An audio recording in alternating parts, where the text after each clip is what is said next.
नारायण अखिल गुरो भगवन् नमस्ते। नारायण अखिल गुरो भगवन् नमस्ते। नारायण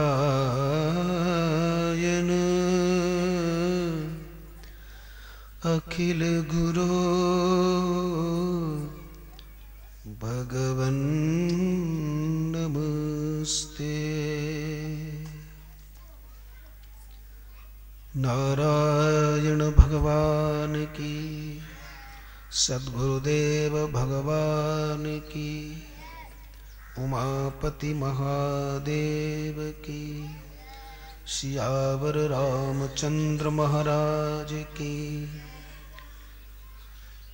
श्री राधा कृष्ण सततम स्मरामि।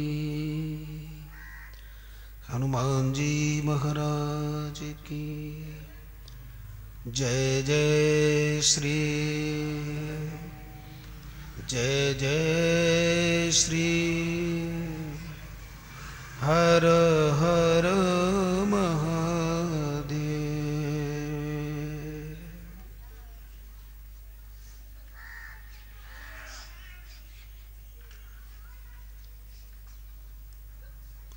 भगवान नारायण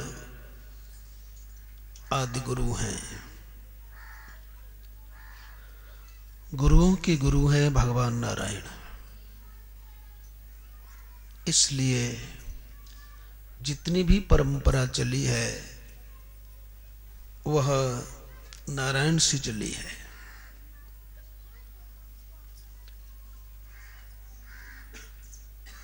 स पूर्वे सामपि गुरु हो।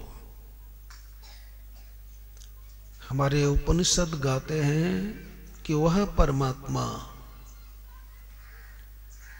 गुरुओं का भी गुरु है। स पूर्वे सामपि गुरु हो। जितने भी गुरु हैं, गुरु गुरु गुरु की परंपरा में सबसे जो आदि गुरु हैं वो नारायण ही है। और वही नारायण जो चतुर्भुज हैं, यहां युद्ध के मैदान में अर्जुन के रथ पर चतुर्भुज होकर बैठे हैं। इसलिए युद्धस्थल में विराजमान एक जीव का नौकर बना हुआ वह परमात्मा लगता तो कुछ और है, लेकिन जिनकी बुद्धि विशुद्ध है, विशाल है, वे व्यास जी उस सारथी को जगत गुरु कहते हैं।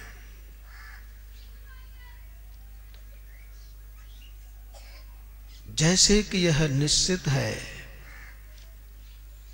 कि सद्गुरु आदेश देता है, वैसे ही इस सद्गुरु ने अर्जुन को दो आदेश दिए। पहला है युद्धाय कृत निश्चय। अर्जुन, जो तुम्हें व्यर्थ का मोह हो गया है, ये मेरे चाचा, ये मेरे ताऊ, ये मेरे गुरु, ये मेरे ससुर, इन सब के मोह का परित्याग कर तू युद्धाय कृत निश्चय, युद्ध के लिए निश्चय कर और खड़ा हो जा।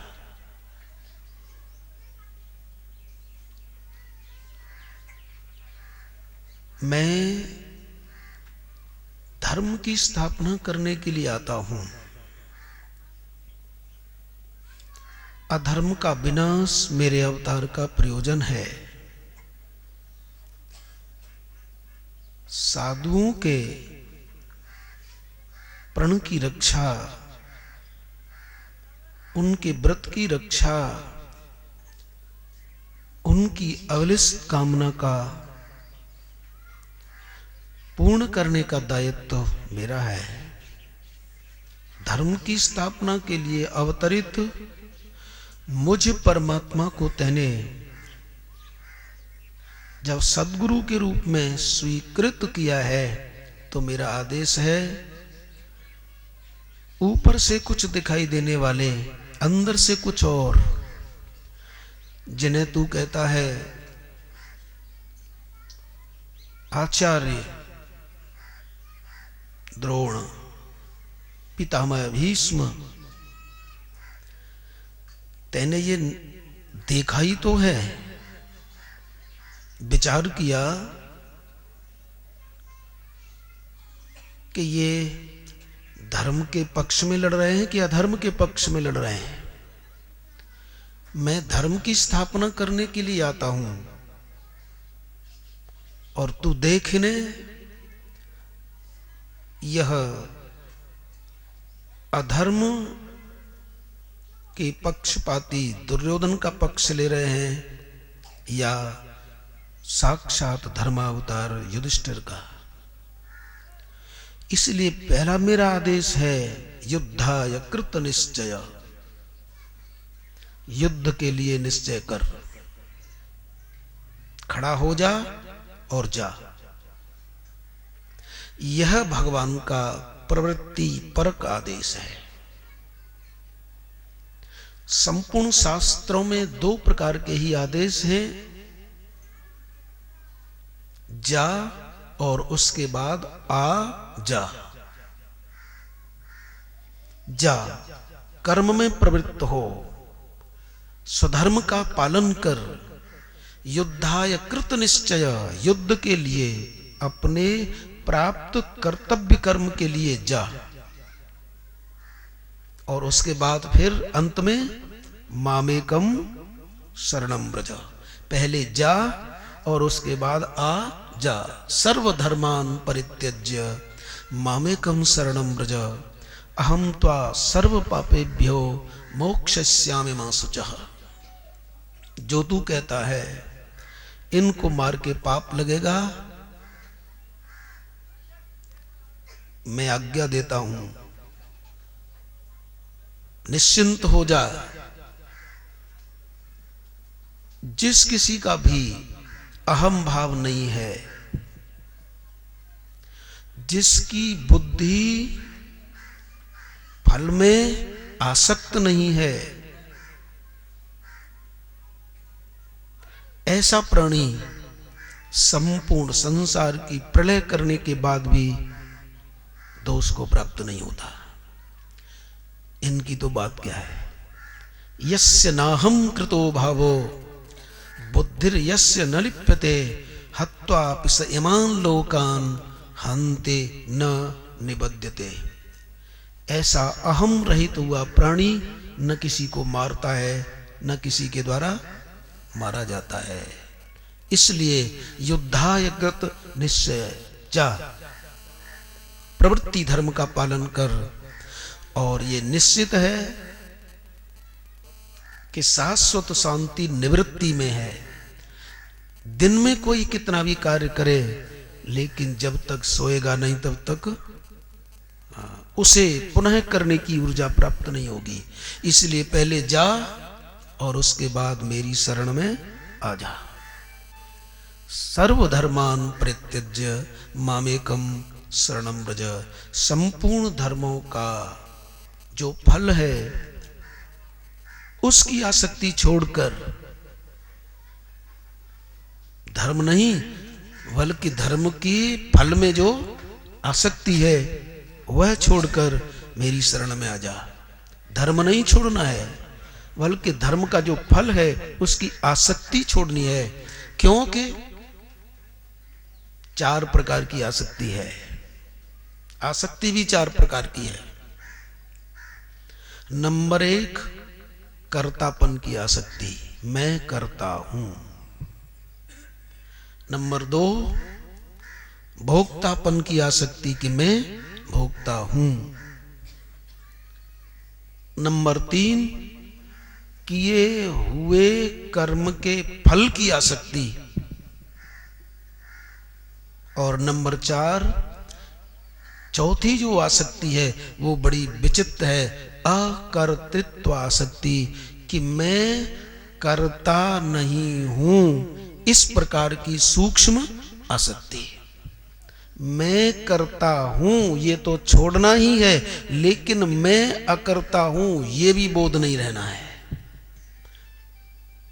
तो ये चार प्रकार की आसक्ति जिसने छोड़ दी है, उसके द्वारा सारे संसार का प्रलय हो जाए फिर भी वह पाप को प्राप्त नहीं होता। और तू थोड़े कर रहा है, मैं आज्ञा दे रहा हूं, इसलिए जा। तो पहले तू प्रवृत्ति धर्म का पालन कर, तब कह कि मैं तो भीख मांग लूंगा, इनको मारने की अपेक्षा तो मैं सन्यास चला जाऊं, वो ठीक है। निवृत्ति का अधिकारी वही है जिसने पहले प्रवृत्ति को समझ लिया है। तलाक तो वही दे सकता है जिसने विवाह कर लिया है। सीधे सीधे तलाक कौन देगा? इसलिए पहला आदेश है युद्धाय कृत निश्चय, पहले धर्म का पालन कर और उसके बाद संपूर्ण धर्मों के फल का आश्रय छोड़कर मामेकम शरणम व्रज, मेरी शरण में आ जा। तो युद्धाय कृत निश्चय यानी जल्दी जा और संपूर्ण धर्मों का आश्रय छोड़कर मेरी शरण में आ जा। तो एक तो गो सून, जल्दी जा, जल्दी जा, और एक जल्दी मेरे पास आ जा, कम सून। ये दो ही उपदेश हैं ऐसा श्रीमद् भगवद गीता में। जल्दी जा और जल्दी आ जा, यानी प्राप्त कर्तव्य को पालन करने में किंचित देर मत कर और उस कर्तव्य कर्म को करने के बाद तुरंत मेरी शरण में आ जा। मेरी शरण में आ जा का मतलब है तू मेरी ही शरण में है, ये बोध प्राप्त कर ले। क्योंकि ब्रज शब्द का एक अर्थ होता है समझ ले, तू मेरी ही शरण में बैठा है। जैसे नन्हा बालक अपने माता पिता की गोदी में बैठा हो तो उसको न कर्तापन लगता है न भोक्तापन, ऐसे ही तू मेरी गोदी में बैठा है, मैं करवा रहा हूं, निश्चिंत रहे। और मैं कैसा परमात्मा हूं जो तुझे आज्ञा दे रहा हूं कि यद्यपि मैंने सारे संसार को रचा है, चारों प्रकार के वर्ण, चार प्रकार के आश्रम मैंने बनाए हैं, लेकिन इन सब के कर्ता को भी तू अकर्ता ही समझ। चौथा अध्याय 13वां श्लोक। चातुर्वर्ण्यम मया सृष्टम गुण कर्म विभाग सह तस्य कर्तारम अपि माम विद्धि अकर्तारम अव्ययम। अव्यय कर्ता सम, अव्यय अकर्ता समझ। अव्ययकर्ता का मतलब है तू निरंतर ये विचार करके मैं भगवान की गोदी में बैठा हूं। तो सर्वान धर्मान परित्यज्य, तो ये संपूर्ण धर्म कौन है? कौन कौन से संपूर्ण धर्म जिनके लिए भगवान, जिनकी फलाशक्ति छोड़ने के लिए भगवान कहते हैं?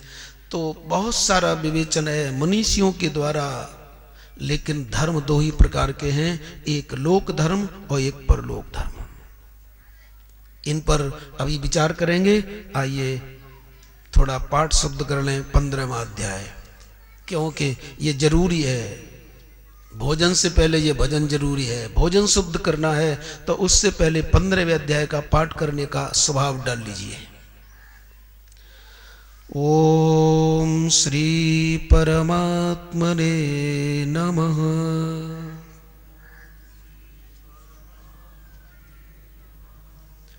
अथ पंचदशोऽध्यायः।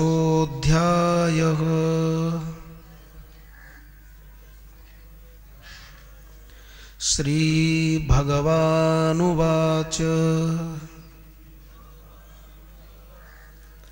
ऊर्ध्वमूलमध शाख।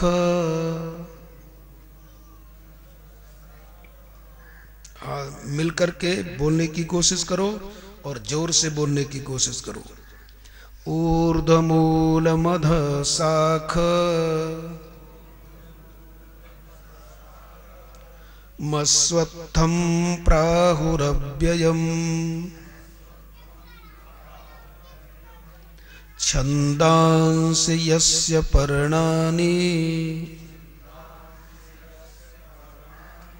यस्तं वेद स वेदवित्।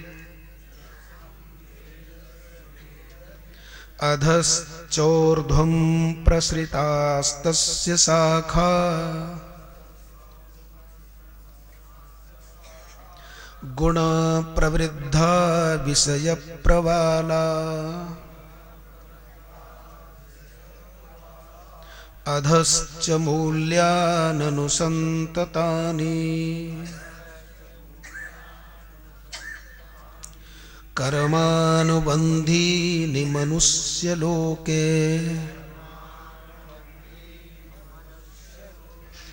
न रूपमस्येह तथोपलभ्यते नान्तोर्न चादिर्न च सम्प्रतिष्ठा।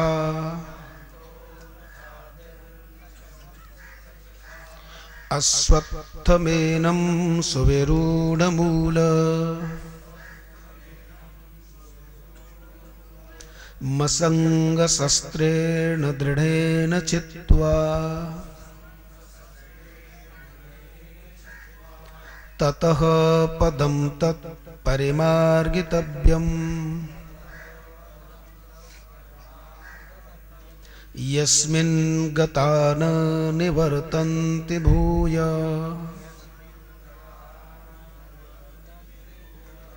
तमेव चाद्यं पुरुषं प्रपद्ये यतः प्रवृत्तिः प्रसिता पुराणी। निर्मानमोहाजितसङ्गदोषा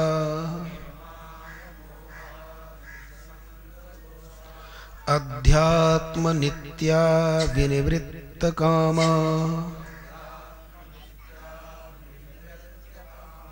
द्वन्द्वैर्विमुक्ता सुखदुःखसंज्ञैः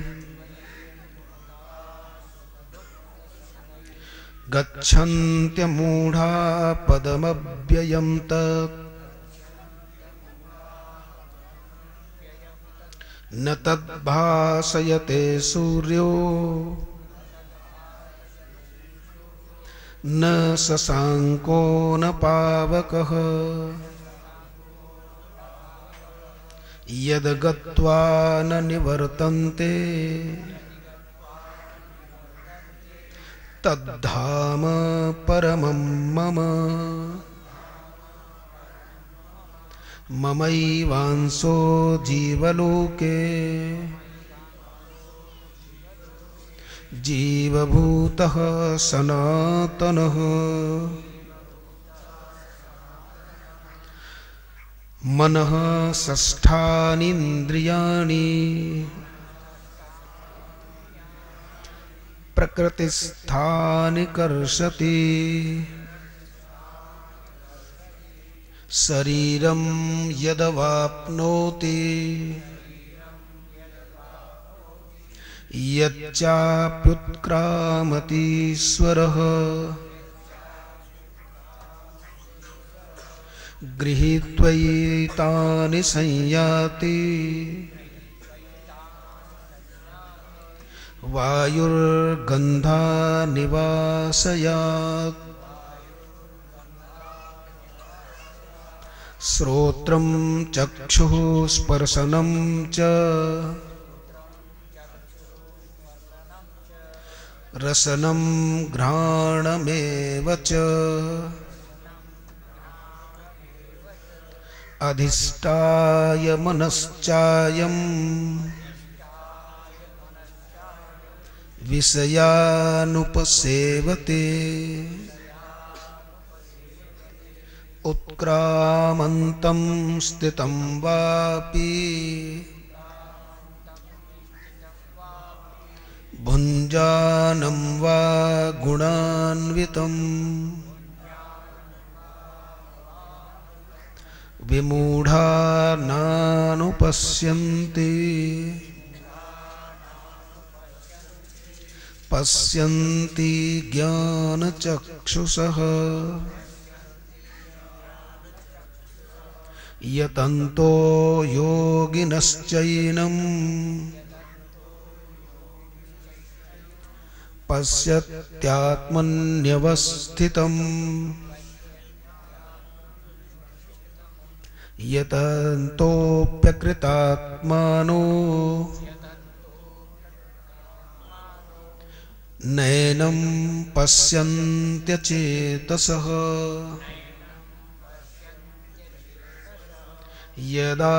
यदादित्यगतं तेजो जगद्भासयतेऽखिलम् यच्चन्द्रमसि यच्चाग्नौ तत्तेजो वेद्धि मामकम् गामाविश्य च भूतानि धारयाम्यहमोजसा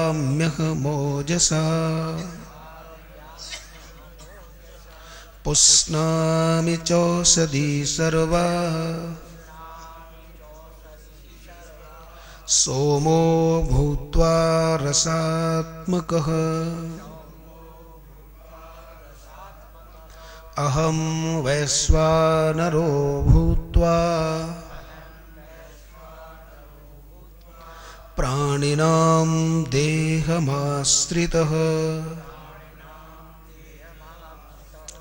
प्राणापानसमायुक्तः पचाम्यन्नं चतुर्विधम् सर्वस्य चाहं हृदि सन्निविष्टो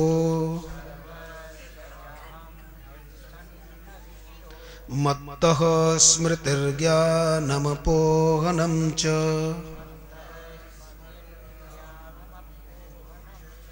वेदैश्च सर्वैरहमेव वेद्यो वेदान्तकृत् वेदविदेव चाहम्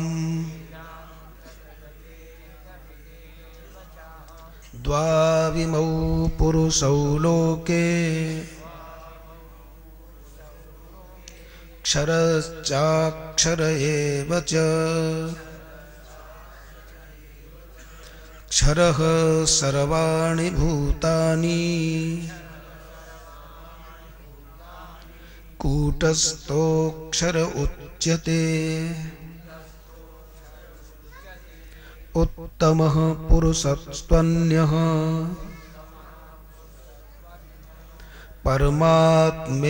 परमात्मेत्युदाहृतः यो लोकत्रयमाविश्य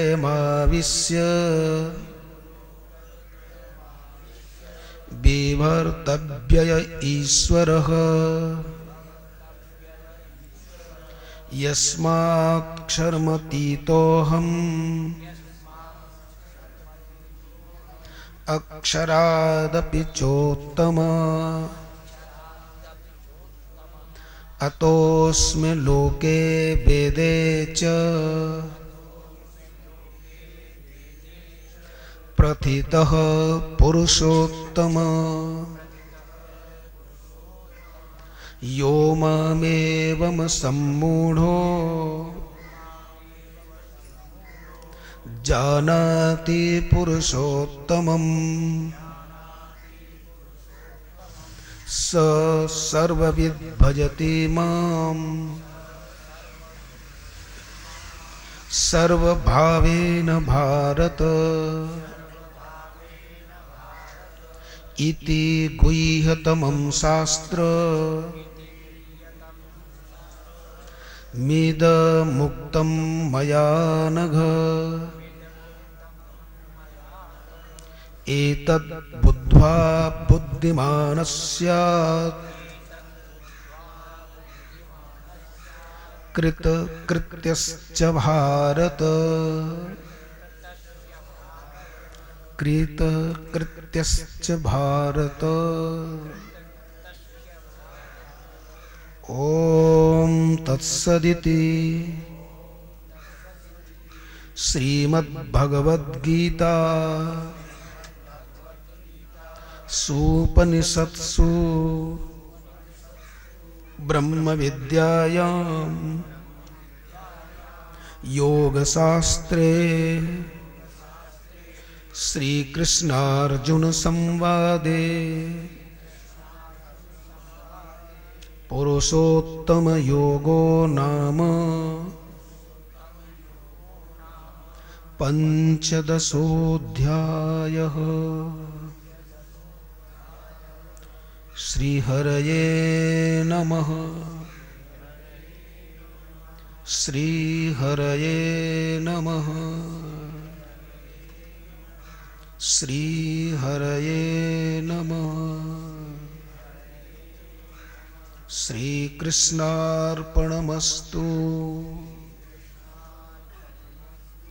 अनेन मम बुद्धिर् शुद्धिर्भवतु। ओम ओम। आइए चलें वहाँ जहाँ भगवान कह रहे हैं कि सर्वधर्मान् परित्यज्य मामेकं शरणं व्रज अहं त्वा सर्वपापेभ्यो मोक्षयिष्यामि मा शुचः। संपूर्ण धर्मों का परित्याग करके तू मेरा आश्रय ले ले, मेरी शरण में आ जा, मैं तुझे संपूर्ण पापों से मुक्त कर दूंगा, डर मत। युद्ध जैसे भीषण कर्म को मुझे करना पड़ेगा, उसके फल स्वरूप मुझे न जाने किन किन भयंकर यातनाओं को सहन करना पड़ेगा। ऐसा विचार करके अर्जुन के रोंगटे खड़े हो गए, वो कांपने लगे, उनके हाथ से धनुष बाण टूट छूट गया और स्पष्ट कह दिया मेरे के अब कुछ नहीं हो रहा, मैं तो रथ के पिछले भाग में बैठता हूं। अब भगवान ने देखा इसको मैं अपने स्वरूप का बोध कराऊं, तो वही दो बात कही है संपूर्ण गीता में। नंबर 1 युद्धाय कृत निश्चय, कि तू युद्ध के लिए निश्चय करके खड़ा हो जा। दूसरा फिर मामेकम शरणम व्रज, मेरी शरण में आ जा। अब विशेष बात ध्यान देने की है कि भगवान संपूर्ण धर्मों के त्याग की जो बात कह रहे हैं वो क्यों कह रहे हैं। धर्म छोड़ने की वस्तु नहीं है, विशेष ध्यान दीजिए। धर्म पालन करने की चीज है कि छोड़ने की चीज है? धर्म तो पालन करने की चीज है, छोड़ने की चीज नहीं है। किंतु भगवान क्यों कह रहे हैं कि संपूर्ण धर्मों को छोड़कर मेरी शरण में आ जा? क्यों कह रहे हैं? वो इसलिए कह रहे हैं कि धर्म का पालन करने वाला धर्मात्मा तो हो सकता है, लेकिन ज्ञानी अथवा भक्त हो जाए ये कोई जरूरी नहीं है। लोग धर्मात्मा को ही भक्त समझ लेते हैं, धर्मात्मा को ही ज्ञानी समझ लेते हैं। धर्मात्मा होना अलग बात है, योगी होना अलग बात है, ज्ञानी होना अलग बात है, और भक्त होना अलग बात है। कोई धर्मात्मा हो और वो भगवान का भक्त भी हो, ये कोई निश्चय नहीं है। धर्म के 4 चरण हैं, सत्य, तप, दया और दान। 4 चरण हो गए ना, सत्य, तप, दया और दान। यदि कोई सत्य वक्ता है, सत्य बोलने वाला है, तो सत्य बोलने वाला है वह धार्मिक तो हो सकता है, धर्मात्मा तो हो सकता है, लेकिन क्या भक्त है ही यह निश्चय है क्या? नहीं है। वो धर्मात्मा तो है, लेकिन कोई जरूरी नहीं कि वो भक्त है। लेकिन भगवान का लक्ष्य क्या है? मन मना भव मद भक्तो मद्याजी माम नमस्कुरु मामे वैश्यसि संस्यम मामे वैश्यसि सत्यम ते प्रतिजाने प्रियोस्मे। मन मना भव, मेरे मन वाला हो, मेरा भक्त हो। तो धर्म का पालन करने वाला धर्मात्मा तो हो सकता है, लेकिन भक्त या ज्ञानी अथवा योगी नहीं हो सकता, क्योंकि धर्म जो साधन है वो बहिरंग साधन है। ध्यान दीजिए, धर्म बहिरंग साधन है। युधिष्ठिर धर्मात्मा ज्यादा हैं, भक्त कम है। युधिष्ठिर धर्मात्मा तो हैं, और तप यानी 4 चरण है ना, सत्य, तप, दया और दान। कोई अनेक वर्षों तक तप कर सकता है, कई कई हजार वर्षों तक तप करता है। राक्षस भी तप करते हैं और साधु भी तप करते हैं, लेकिन ये तप करने वाले तपस्वी भक्त ही हो अथवा ज्ञानी ही हो, ये कोई जरूरी नहीं है। तप तो सत्यवादी भक्त ही हो निश्चय नहीं, तपस्वी भक्त ही हो निश्चय नहीं। दया, तीसरा चरण क्या है? दया। दया करने वाला भक्त ही हो, यह कोई जरूरी नहीं। यूं तो रास्ते चलते चलते आपने एक अंधे पर दया कर दी साहब, चलते चलते आपने कुछ उपकार कर दिया, लेकिन ये भक्त का लक्षण नहीं है। ये करना जरूर चाहिए, करना जरूर चाहिए, धर्म करना जरूर चाहिए, लेकिन धर्मात्मा भक्त ही होगा ये नहीं है। दान, कल साहब अंग्रेजों की दृष्टि से नई साल लग रही है, हमारी तुम्हारी दृष्टि से कुछ नहीं है। यदि भारतीय संस्कृति का पालन करने वाले हो तो न आज कुछ न कल कुछ। ये जो सोच रहे हो साल बदल रही है, साल बदल रही, अंग्रेजों की बदल रही होगी, तुम अंग्रेज हो? आपको मालूम है कि आपकी साल कब बदलेगी? चैत में, और उसका तो किसी को ध्यान ही नहीं है साहब। और बोले कल नई साल लग जाएगी, नई साल लग जाएगी। और अब के एक बात बताएं आपको, एक ऐसा कांड घटित हो गया है हमारे देश में जो सारे देश के लिए लज्जा की बात है। शायद आपने दूरदर्शन टीवी पर देखा होगा। इस देश की एक बालिका के साथ जो दुर्घटना हुई, उसका शरीरांत भी हो गया। देश के लिए बहुत लज्जा की बात। जिस देश का गीत अपने देश की बेटी को बचाने के लिए, पुत्र वधू बचाने के लिए अपना बलिदान कर देता है, उस देश के ही दरिंदों ने अपने देश की एक बहन के साथ जो किया, वो देश के लिए बहुत लज्जा की बात है।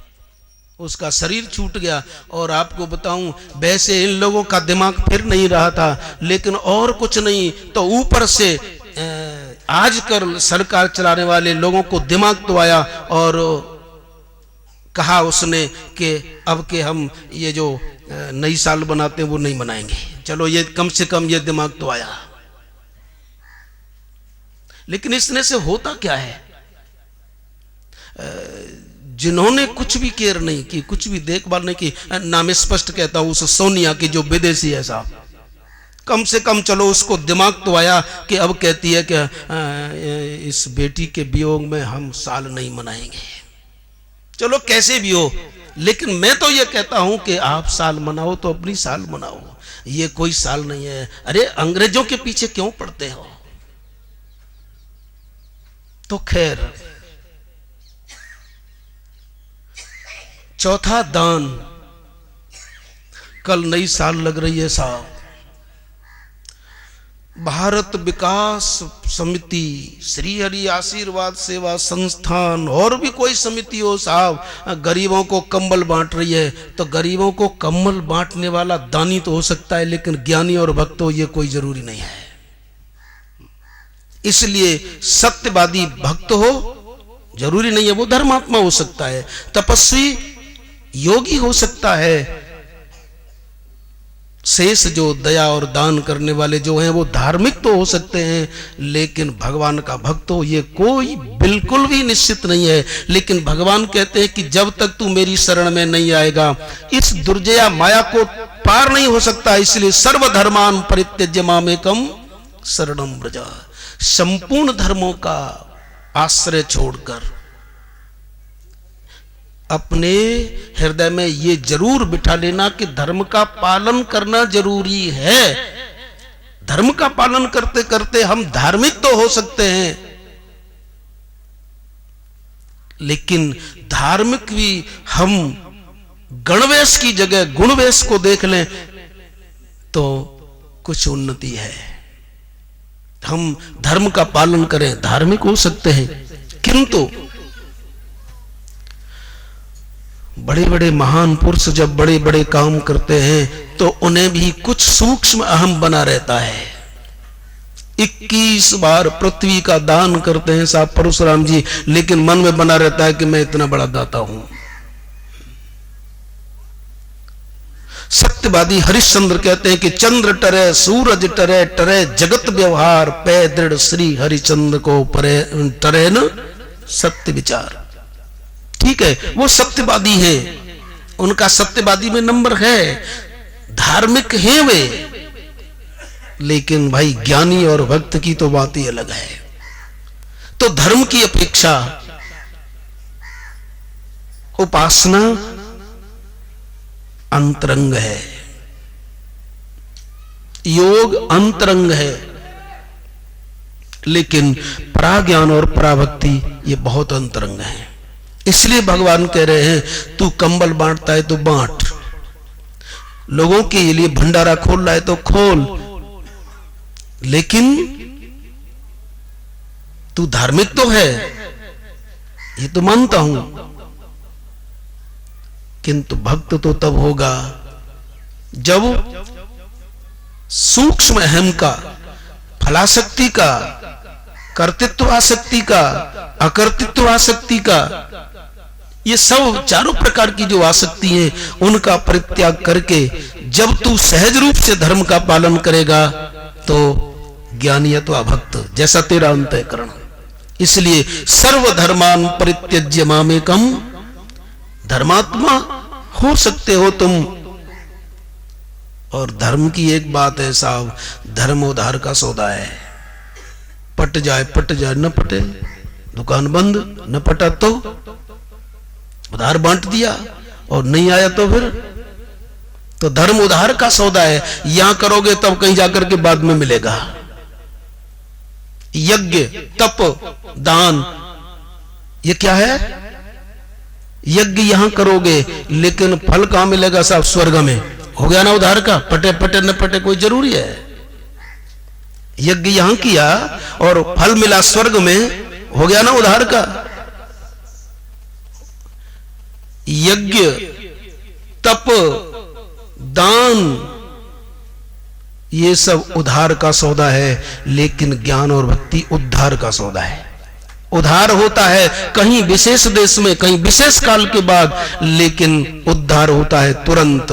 श्रवण मंगलम, भगवत कथा सुनते ही मंगल और जानते ही आत्मबोध। इसलिए ये जो इस समय हम और आप कर रहे हैं, इससे बड़ा कोई भी काम नहीं है। इसलिए सर्वधर्मान परित्यज्य मामेकम शरणं व्रज, सब कुछ छोड़कर, सबकी फलाशक्ति छोड़कर, क्योंकि हम धर्म करते हैं लेकिन उसके मूल में हमारे अंदर ये भावना बैठी है कि मेरा नाम हो। तो जिसका धर्म यश के लिए होता है तो उससे उसे नाम सुख तो मिल सकता है। जिसका धर्म यश के लिए होता है, धर्मो यशस्य कारणम, यदि किसी का धर्म यश के लिए हो रहा है तो उसे सुख तो मिल सकता है, शांति नहीं मिल सकती। और हमें क्या चाहिए? सुख के नित्य सुख, है नित्य सुख चाहिए ना। तो धर्म से सुख मिल सकता है, लेकिन ज्ञान और भक्ति से। और ज्ञान और भक्ति कब होगी? मुमुक्षा आपको जब होगी, आप जब मुमुक्षु होंगे, आपके अंदर मुमुक्षा होगी, तब ज्ञान प्राप्त करने की लालसा जागेगी। लेकिन तुम्हारे अंदर ज्ञान प्राप्त करने की मुमुक्षा हुई, ये तुम्हारे अपने किसी प्रयास से हुई कि ईश्वर की कृपा से हुई? भगवान शंकराचार्य कहते हैं, हे जीव, तेरे को मनुष्यता, मोक्ष प्राप्त करने की इच्छा, और नंबर 3 महान पुरुष का आश्रय, ये 3 चीजें जो मिलती हैं वो भगवत कृपा साध्य है। ईश्वर अनुग्रहदेव पुंसाम अद्वैत वासना। तो कोई भी आदमी धार्मिक हो सकता है लेकिन वो भक्त नहीं हो सकता। और धर्म कब तक फल देगा? जब तक उसका, आप कितनी भी ताकत लगाओ, कितनी भी ताकत, जितनी ताकत है आप डेला ऊपर की तरफ फेंको,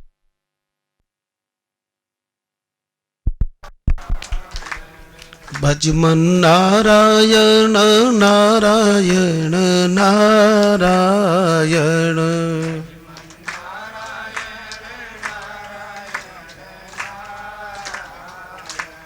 मेरे नारायण नारायण नारायण,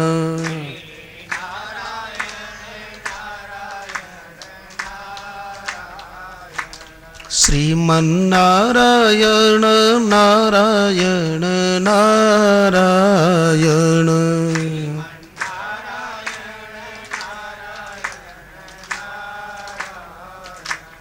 भजमन्नारायण नारायण नारायण,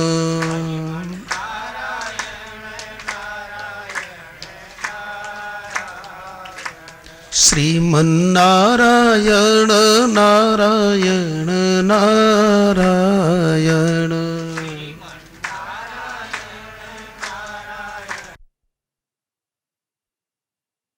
मेरे नारायण नारायण नारायण,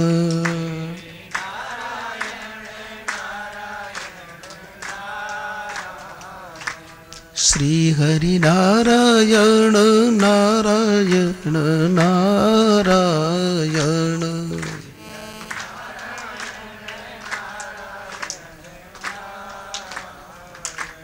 श्री हरि नारायण नारायण नारायण,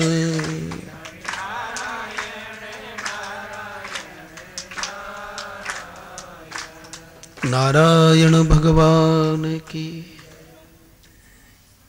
धर्मं भजस्व सततं त्यज लोक धर्मान्, सेवस्व साधु पुरुषान् जहि काम तृष्णाम्, अन्यस्य दोष गुण चिंतनमासु मुक्त्वा, सेवा कथारसमहो नितरां पिबत्वम्, सेवा कथारसमहो नितरां पिबत्वम्। तो धर्म का पालन करने वाला धार्मिक हो सकता है, धर्म से सुख तो मिल सकता है, लेकिन शांति कहो, आनंद कहो, ये तो मिलेगा ज्ञान से अथवा भक्ति से। और ये कैसे मिलेगा? सा ज्ञान भक्ति जो अव्यय पद है, तो हमें मुमुक्षा, हमारा मनुष्यत्व और महान पुरुष का आश्रय, ये जो तीन विशेष बातें मिली हैं, ये कैसे मिलेंगी? भगवान की कृपा से। और सीधे भगवान की कृपा की तरफ चले गए तो बोले चिंता मत कर, मामेकम शरणं व्रज अहम त्वा सर्व पापेभ्यो मोक्षयिष्यामि मा शुचः। मत डर, मत डर। भगवान श्री कृष्ण ने तो कहा, और इसी बात को कि धर्म ही सब कुछ नहीं होता, ये बार बार ध्यान रखने ना, अ आ ए ई ये सीखना जरूर पड़ेगा। ये सोचोगे हमारे पिताजी तो वाइस चांसलर हैं, हम तो सीधे एमए में, ये नहीं होगा। इसलिए प्रथम सीढ़ी धर्म का पालन अवश्य है। प्राइमरी में प्रवेश जरूर लेना पड़ेगा, आ ई वर्णमाला का आश्रय जरूर लेना पड़ेगा। धर्म का पालन अवश्य पालन करना पड़ेगा। बिना धर्म के पालन के अंतःकरण की शुद्धि नहीं होगी। लेकिन यदि उस धर्म को स्वकेंद्रित रखते हो, क्योंकि धर्म एक स्वकेंद्रित होता है, दूसरा स्वजन केंद्रित होता है, तीसरा समाज केंद्रित होता है, यहां तक लोक धर्म है। क्योंकि दो ही प्रकार का धर्म है, एक लोक धर्म, एक परमार्थ धर्म। तो स्व केंद्रित धर्म, हमने तो कई कई पिताओं को बेटों के पास बैठे देखा है, दुकान पर मूंगफली खुद खाते रहते हैं, बेटा खड़ा रहता है। ये हंसी की बात नहीं, देखा है साहब, बेटा खड़ा है, बच्चे खड़े हैं, और मेरा पेट आओ मैं न दूं। ये स्वकेंद्रित धर्म है। जिसकी क्रिया केवल अपने तक सीमित है, वह स्वकेंद्रित धर्म बहुत घृणित। लेकिन थोड़ा आगे बढ़ जाता है तो वो स्वजन केंद्रित हो जाता है। चलो अपने जो लोग हैं परिवार में, उनका भी ध्यान, लेकिन ध्यान देना अभी कहां तक है, ये लोक धर्म ही है, अपने तक सीमित, ये स्वकेंद्रित धर्म है। थोड़ा आगे बढ़े तो अपने परिवार में जो लोग हैं उनकी भी चिंता हुई। मेरे पुत्र है, मेरी पत्नी है, मेरे भाई हैं, मेरे अमुक तमुक, तो उसका चिंतन फिर यहां तक जाता है कि कुछ अपने लिए है तो कुछ इनके लिए भी है। ये सारे के सारे संबंध एक दूसरे को समर्पित हों। पति पत्नी के लिए जिए, पत्नी पति के लिए जिए, भाई भाई के लिए जिए। परिवार में अपने तो प्रसन्न होते नहीं हो, कह रहे हैं कि चलो साहब परमात्मा को प्रसन्न कर लेंगे। अपने तो प्रसन्न हो रही नहीं है, परमात्मा को प्रसन्न कर लेंगे। अपनों से तो खुल के और हंस के बात नहीं कर रहे, और दूसरों के साथ जब बात करते हैं तो ऐसा लगता है बड़ा महान पुरुष है साहब। तो थोड़ा स्वजनों की भी जैसे चिंता है। श्रीमद् भागवत के 5वें स्कंद में आया है कि जो केवल अपना पेट भरता है, जो केवल अपना पेट भरता है, वो आगे के जीवन में गधा होता है। केवल अपना पेट। और जो अपने साथ साथ परिवार का भी पेट भरता है, केवल वहां तक, चलो उससे तो अच्छा रहा, गधा तो जैसा बांध दिया वैसे बांध दिया बेचारे को, और बांधा नहीं है तब भी बंधा मानता है वो तो अपने को। केवल अपना पेट भरना जानता है, उसे गधे का जन्म मिलता है। और कह रहे हैं कि अपने साथ साथ अपने कुटुंब का भी पालन करता है, तो अभी ज्यादा बड़ा नहीं है साहब, मत समझो कि थोड़ा एक सीढ़ी बढ़ गई है तो वो बंदर बनता है। बहुत से बड़े स्वाद से कहते हैं कि 20 और 9 की कमाई है। अरे क्या कथा करवाना, क्या करना, ये किसी को देना लेना, ये तो बेकार की बात है। 20-9 की कमाई हम क्यों किसी को दें? बोले मत दे बच्चू, अपने परिवार तक रख सीमित, बड़ा तू खूब होना। लेकिन उसके लिए सुखदेव जी कहते हैं कुटुंब भरना वानर जाते हैं, कि केवल अपने कुटुंब तक ही उसका उत्पादन है, उसके लिए जीता है तो ठीक है, गधे से थोड़ी उन्नति हो जाती है, बंदर बना देता हूं उसे मैं। 20-9 की कमाई वाले ध्यान से सुने, इसके लिए सुखदेव जी कह रहे हैं ना, हमें किसी को नहीं देना साहब कुछ, अपने 20-9 की कमाई किसी को क्या देना। जिन्होंने पाप किया वो कथा में जाए, जिन्होंने कुछ, क्या दिमाग उल्टा हो गया साहब। तो अभी एक सीढ़ी बढ़ी है, लेकिन इसके बाद वो और ऊपर उठता है। पहले स्वकेंद्रित, अपने तक, स्वजन केंद्रित, एक सीढ़ी बढ़ा, फिर समाज केंद्रित, फिर उसका जीवन समाज के लिए होता है, राष्ट्र के लिए होता है। एक सीढ़ी बढ़ गया, लेकिन यही सब कुछ नहीं है साहब। यहां तक लोक धर्म है, स्वसीमित, स्वजन सीमित, समाज सीमित, राष्ट्र सीमित, यह लोक धर्म है। इन सब की तो उसे चिंता है, लेकिन जब तक वो आत्म तत्व का चिंतन नहीं करता, बोले तब तक उसे न शांति मिलती है न उसे सुख मिलता है। इसलिए आत्म केंद्रित जो धर्म है, आत्म तत्व केंद्रित जो धर्म है, वह जीव का सबसे बड़ा धर्म है। लेकिन सो सुख धर्म कर्म जर जाऊ जहान राम पद। बोलो गोस्वामी जी ने जो कहा वो गीता जी के अनुसार कहा कि नहीं? सर्वधर्मान परित्यज्य मामेकम शरणम व्रज अहम त्वा सर्व पापेभ्यो मोक्षयिष्यामि मा शुचा। भगवान तो ये कह रहे हैं कि संपूर्ण धर्मों का आश्रय छोड़कर मेरी शरण में आ जा, लोक धर्मों का और परमार्थ धर्मों का भी। अहम त्वा सर्व पापेभ्यो मोक्षयिष्यामि मा शुचा, मैं तुझे संपूर्ण पापों से मुक्त कर दूंगा, यानी कर्तापन और भोक्तापन दोनों से छुट्टी कर दूंगा।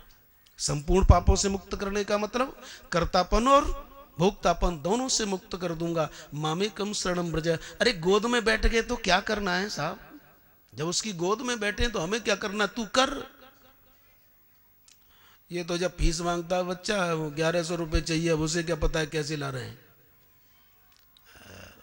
मामेकम शरण, गोदी में बैठा, उसे कोई चिंता नहीं है।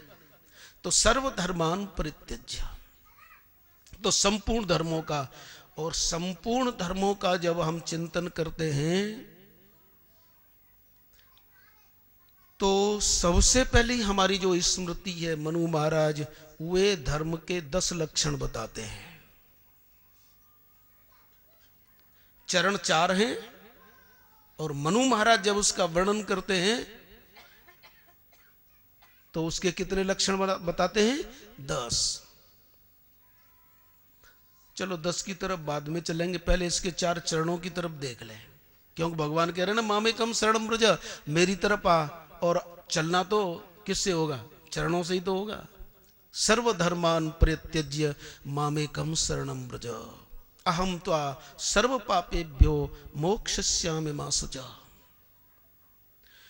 कभी आपने तो बहुत कथाएं सुनी है और बराबर सत्संग होते रहे।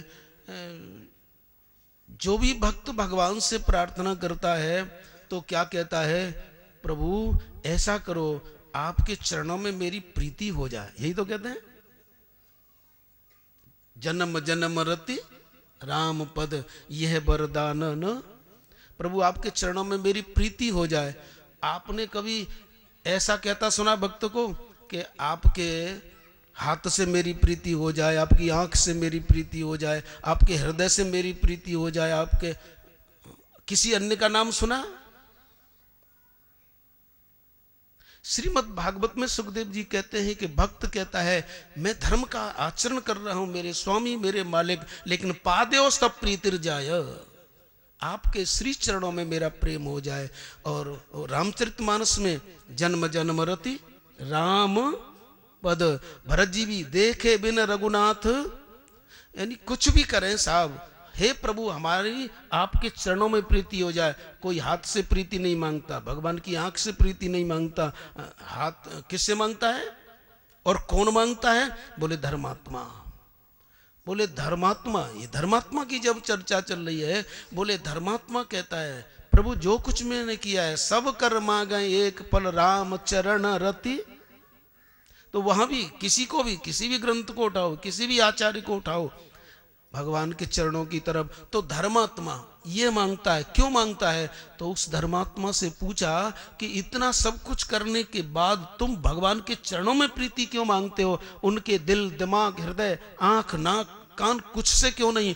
बोले चरण में गति होती है और गति से ही प्रगति होती है। वह धर्म, धर्म क्या जो गति न प्रदान करके प्रगति प्रदान न करे, जो धर्म गति प्रदान न करे, प्रगति प्रदान न करे। और गति प्रगति का मतलब क्या है? कि वह धर्म धर्म नहीं है जिसका पालन करने के बाद उस धार्मिक मनुष्य में वैराग्य की उत्पत्ति न हो।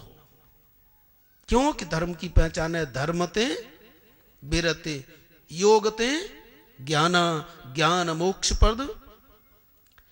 तो धर्म से हमें यश मिले ये धर्माश्रय है। धर्म से हमें यश मिले, हम कंबल बांटें, भंडारा खोलें, पेन पेंसिल कॉपी का किसी की व्यवस्था करें, ये बहुत जरूरी करना है। आप ये मत कभी भी सोचना कि ये करना नहीं है, लेकिन इनके द्वारा यश मिले ये धर्माश्रय है।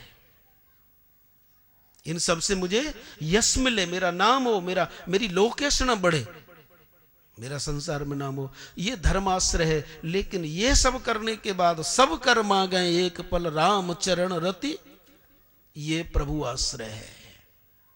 ये वो है मामेकम शरणम व्रजा। धर्माश्रय विनष्ट हो सकता है। क्यों? क्योंकि हर एक अंतःकरण के अनुसार सबका अलग अलग धर्म है। पिता का धर्म अलग है, पत्नी का धर्म अलग है, बेटे का धर्म अलग है, पति का, पत्नी का, मित्र का, सबका धर्म अलग अलग है। और जब अलग अलग है तो सीमित हो गया, परिच्छेद हो गया उसका। सीमित हो जाने के कारण धर्म का सुख भी एक सीमित देश तक है। इसलिए सीमित सुख जो मिलेगा वो धर्म से मिलेगा और कुछ देर के लिए मिलेगा। इसलिए भगवान कह रहे हैं कि तू धर्म तो कर, लेकिन उस धर्म का मेरे को समर्पण कर दे। हम और आप जो कुछ भी पंडित जी कराएं या आप करें, आप सुबह संध्या वंदन करते होगे, इत्थम सब जो कुछ किया, यज्ञ किया, जप किया, तप किया, बाद में क्या बोलते हो? श्री कृष्णार्पण मस्तु। आपके जो इष्ट हैं नारायण अर्पण मस्तु, नारायणार्पण मस्तु। और कभी कभी तो लोग कहते हैं कि क्या करें, हमें तो कुछ फल नहीं मिल रहा है। अब उससे पूछो कि तू क्या करता है? बोले 3,000 गायत्री जप करता हूँ। बोले इसके बाद क्या करते हो? बोले श्री कृष्ण अर्पण वस्तु। बोले किसको अर्पण कर दिया? बोले कृष्ण को। तो बोले तू चिंता क्यों करता है?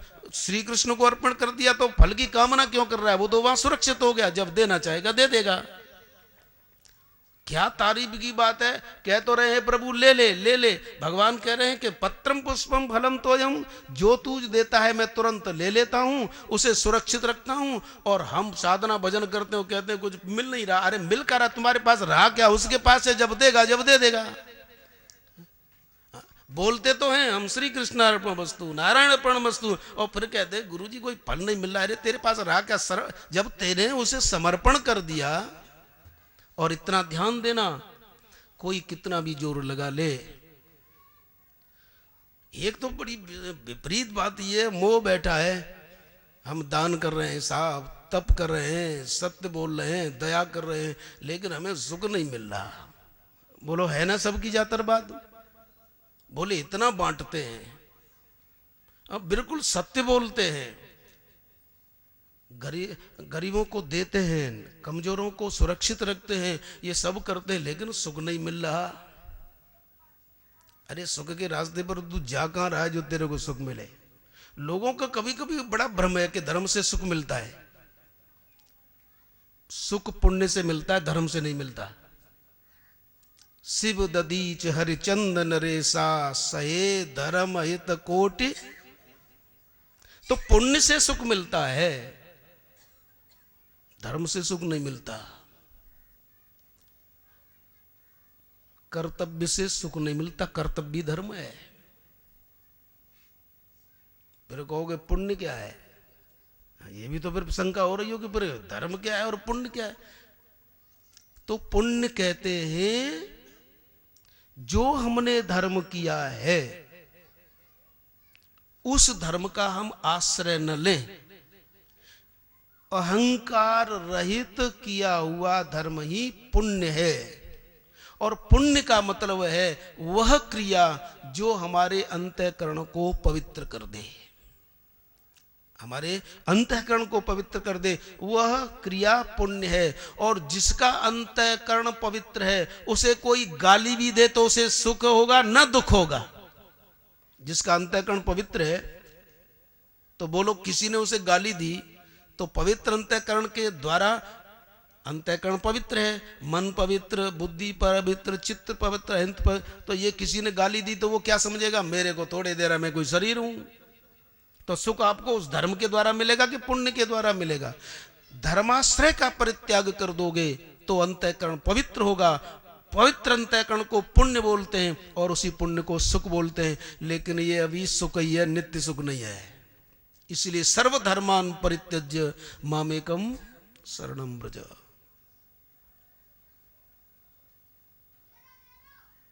तो धर्म के 4 चरण, और जितने भी धर्मात्माएं सब ये कहते हैं प्रभु तुम्हारे चरणों में हमारी रति हो।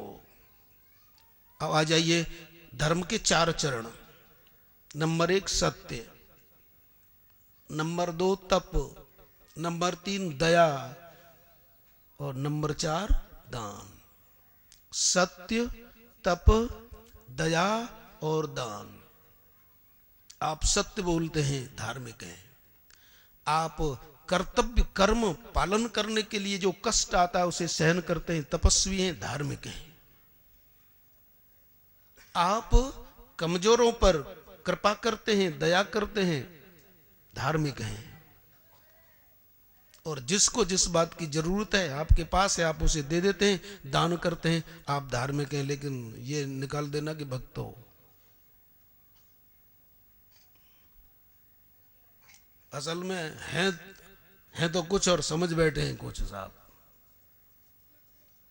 अब आइए सत्य को लेके चले। सत्य धर्म का एक चरण है। सत्यवादी धार्मिक है, किंतु यदि वह अपने सत्य को परमार्थ सत्य परमात्मा से नहीं जोड़ता है तो उसका सत्य सीमित रह जाता है। सत्यवादियों में कौन कौन प्रसिद्ध हैं? युधिष्ठिर, हरिश्चंद्र, और चलो जब गीता की बात चल रही है तो हरिश्चंद्र तक क्यों जाएं, युधिष्ठिर को ले लो। सत्यवादी युधिष्ठिर हैं, सत्य के लिए समर्पित हैं और साक्षात धर्म के अवतार हैं। धर्म के अवतार युधिष्ठिर सत्यवादी हैं, सत्य का आश्रय लेते हैं और कारणवश जुआ में सब कुछ सब हार गए। ये नियम है कि जिस धर्म का हम पालन करेंगे वो धर्म हमारा पालन करेगा। तो सत्यवादी सत्यवादी युधिष्ठिर कारणवश सब कुछ जुआ में हार गए, वन को जाना पड़ रहा है। लेकिन जिसका जैसा स्वभाव होता है अपने स्वभाव के परवश होता है। अब वो सोचने लगे कि वन में मैं जा रहा हूं, मेरे साथ इतने ऋषि महर्षि सब जा रहे हैं, मना करने पर मान नहीं रहे। तो उन्होंने सूर्य भगवान से प्रार्थना की कि इन सब का क्या होगा। तो सूर्य भगवान ने प्रसन्न होकर एक पात्र दे दिया, अक्षय पात्र, और ये कहा कि द्रौपदी जब तक भोजन नहीं कर लेंगी उससे पहले जितना इसमें से किसी को खिलाएं, कितने भी लोग हों, सबका पालन होगा, ये खाली नहीं होगा। अक्षय पात्र मिल गया साहब। और आप जानते हैं कि एक दिन युधिष्ठिर महाराज को बड़ी परेशानी हो गई। कैसे? कि चातुर्मास्य के दिनों में भगवान दुर्वासा दुर्योधन के पास पहुंचे। दुर्योधन ने शकुनी से पूछा कि क्या करूं? बोले कि तन मन धन लगा दे, खूब सेवा कर, प्रसन्न हो गए तो काम बन जाएगा। तो बहुत सेवा की साहब, दुर्वासा प्रसन्न हो गए। कौन साधना कर रहा है? दुर्योधन। किसकी साधना कर रहा है? दुर्वासा। जिनका लक्षण क्या है? पग पग पर नाराज। इसलिए शकुनी ने कहा सावधानी से करना। कितनी भी सावधानी से यदि दुर्योधन दुर्बुद्धि दुर्वासा की सेवा करे, परिणाम क्या निकलेगा? अरे वासना को से हो तो वो भी दुखदाई होती है, और दुर्वासना। खैर साहब उसने ताकत लगा दी और दुर्वासा जी प्रसन्न हो गए। बोले क्या मांगते हो? बोले कि महाराज मुझे कोई इच्छा नहीं है। दुर्वासा जी बोले मैं तुम्हें और मौका देता हूं, विचार के बताओ मुझे क्या चाहते हो। बोले कि गुरुजी थोड़ा ठहर जाओ, अब इसे पता भी नहीं है क्या मांगना है। मामा जी से पूछता है कि बताओ क्या मांगूं। बोले भांजे ऐसा देख, मैं एक ऐसी चीज बताता हूं कि लाठी भी टूटेगी नहीं, सांप भी मर जाएगा। बोले क्या है? कि उनसे मांगना कि जैसे आपने हमारे ऊपर कृपा की है, वैसे ही आप अपने 10,000 शिष्यों को लेकर हमारे बड़े भैया युधिष्ठिर पर भी कृपा करें, और तब जाएं जब द्रौपदी भोजन कर चुकी हो। अब संत बेचारे जब उन्हें क्या पता कि मांगने में इसका क्या कपट है। दुर्योधन से शकुनी कहता है कैसा मांगना। तो दुर्योधन बोला कि मामा श्री ये बात कैसे? कि ये बात इसलिए है कि जब द्रौपदी भोजन कर लेंगी तो उस पात्र में कुछ होगा नहीं। 10,000 शिष्यों को लेकर के जाएंगे, भूखे रह जाएंगे, फिर साप दे देंगे, सारे पांडव मर जाएंगे, लाठी टूटेगी नहीं और सांप मर जाएगा। इसलिए बोले अच्छा फिर तो बात ठीक है। पहुंच गए साहब, और ऐसे ही समय पर गए, ऐसे ही समय पर गए। स्वभाव है संत सेवा का। पांडव लोगों ने स्वागत किया, और दुर्वासा जी कह रहे हैं कि हम अभी आते हैं, हम स्नान कराएं और उसके बाद हमारे भोजन की व्यवस्था करो। युधिष्ठिर जी को कहां पता कि द्रौपदी ने खा लिया है, भोजन कर लिया है। कह दिया हाँ महाराज, मेरे बड़े भाग्य, बड़े भाग्य, बहुत मेरे बड़े भाग्य, आप अपने शिष्यों के सहित आए। तो दुर्वासा जी तो गए। अब इधर युधिष्ठिर जी ने कहा कि द्रौपदी से जाकर के कहो रसोई की तैयारी करे। तो नकुल गए। नकुल ने कहा कि देवी 10,000 शिष्यों के साथ आए हैं दुर्वासा, उनके भोजन की व्यवस्था करो। तो व्यवस्था करो। तो द्रौपदी ने कहा कि वो मैंने तो भोजन करके और पात्र को धो करके साफ करके रख दिया है, मैं भोजन कर चुकी हूं, पात्र मैंने धो दिया है। अब क्या हो? ये पात्र किससे मिला था? सूर्य से। क्यों मिला था? किसको मिला था? धर्मराज युधिष्ठिर को। क्यों मिला था? क्योंकि वो सत्यवादी थे। धर्म के एक चरण सत्य का पालन करने के कारण युधिष्ठिर को वह पात्र मिला, लेकिन अब साहब खाली हो गया है, अब उसमें कुछ नहीं है। द्रौपदी ने भोजन करने के बाद उसे साफ करके रख दिया है। और जब युधिष्ठिर से कहा, पांडवों से कहा, अब तो सब के सब पसीना छूट गए साहब, अब क्या हो? तो धर्म की एक सीमा होती है, उस पात्र की भी एक सीमा है। जो धर्म से वस्तु हमें मिली है उसकी एक सीमा है, उसकी एक सीमा है। अब क्या हो? लेकिन ध्यान देना, वह पात्र धो करके साफ करके रख दिया था, जो धर्म के द्वारा मिला। अक्षय पात्र मिला, खाया किसने? किसी के खाने के बाद वो फिर अपना प्रभाव प्रकट नहीं करता, द्रौपदी के बाद। और द्रौपदी कौन है? द्रुपद की बेटी। और द्रुपद किसे बोलते हैं? द्रुपद का मतलब तीव्र गति। और तीव्र गति किसकी है? बोले जितनी गति भक्ति की है भगवान की तरफ और किसी की नहीं है। तो द्रौपदी को हमारे यहां साधन भक्ति कहा है। द्रौपदी साधन भक्ति है। कुंती साधन भक्ति है। गोपी और राधा ये पराभक्ति है। तो ये साधन भक्ति है द्रौपदी। किंतु उस पात्र का संबंध अभी द्रौपदी से है, क्योंकि द्रौपदी भोजन करती हैं, वो खाली हो जाता है। तो खाली हो जाने के बाद उस पात्र को साफ कौन करता है? द्रौपदी। भक्ति धर्म के कारण मिला तो जरूर, सबका पालन करता है, लेकिन उसकी एक सीमा है। युधिष्ठिर को मालूम पड़ा अब क्या होगा।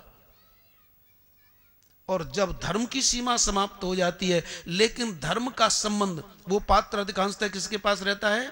द्रौपदी के पास। और द्रौपदी क्या है? भक्ति। अब देखिए साहब, पांडव रो रहे हैं, अब क्या होगा? तो युधिष्ठिर रोए, भीम को क्रोध आया, ये यहां आया कैसे? वो तो सोच रहा है कि जरूर दुर्योधन ने भेजा होगा, क्योंकि हमारे गुप्तचरों ने पता लगाया है कि दुर्योधन ने 4 महीने तक इनकी सेवा की है। तो युधिष्ठिर को ग्लानि हुई कि इतना मैं कर रहा हूं और ये धर्म को क्या होती है? मैं ऐसा काम कर रहा हूं फिर भी परेशानी परेशानी। धर्मराज का पसीना छूटा, भीम को क्रोध आया, और नकुल सहदेव इनको भी कुछ लगा कि अब क्या होगा। लेकिन अर्जुन बोले कि क्यों परेशान हो रहे हो, क्या बात है? बोले तुम्हें नहीं मालूम द्रौपदी ने पात्र धो के रख दिया है। तो अर्जुन भक्त हैं, इनमें कोई कुछ है, कोई कुछ है, कोई कुछ है, ये अलग अलग बात है। अर्जुन भक्त हैं, अर्जुन भक्त हैं। और द्रौपदी को वास्तव में जीता किसने था? स्वयंवर के द्वारा अर्जुन ने। अर्जुन माने जो बिल्कुल सरल हो, सीधा, सरल सीधा, उसे कहते हैं अर्जुन। तो जो सरल होगा, सीधा होगा, निष्कपट होगा, उसका संबंध किससे होगा? जो निष्कपट है यानी परमात्मा, उसके साथ संबंध। अर्जुन ने कहा कि क्यों, क्या बात है? तो युधिष्ठिर बोले कि तुम्हें पता नहीं? तो अर्जुन बोले कि भोजन, देखो हम और आप पुरुष हैं, भजन की जिम्मेदारी हमारी है और भोजन की जिम्मेदारी द्रौपदी की है। अर्जुन ने कह दिया कि हमारी जिम्मेदारी भजन की है और भोजन की जिम्मेदारी। तो युधिष्ठिर बोले कि अर्जुन ये तुम क्या कहते हो? तो अर्जुन ने कहा कि बाहर का मालिक पुरुष होता है और घर की मालकिन पत्नी होती है। इसलिए हे दादा, गृहस्थाश्रम को अंगनाश्रम कहा है। गृहस्थाश्रम का एक नाम है अंगनाश्रम। अंगना माने पत्नी, बोले घर की मालकिन पत्नी है। अर्जुन ने कहा कि अरे हमें इससे क्या लेते ना, भोजन खिलाना उनका काम है।